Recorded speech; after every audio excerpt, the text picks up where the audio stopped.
just finished the night shift here in the EOC, and as you can see, the magic going on back here behind me, we've turned it over to day shift to take care of. Everything now is going to come down to you.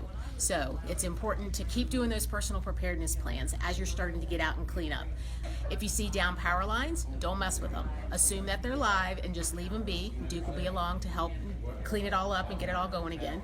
If you're out driving, please be careful. Treat any stoplight that's out or any stoplight that's flashing as if it's a four-way stop.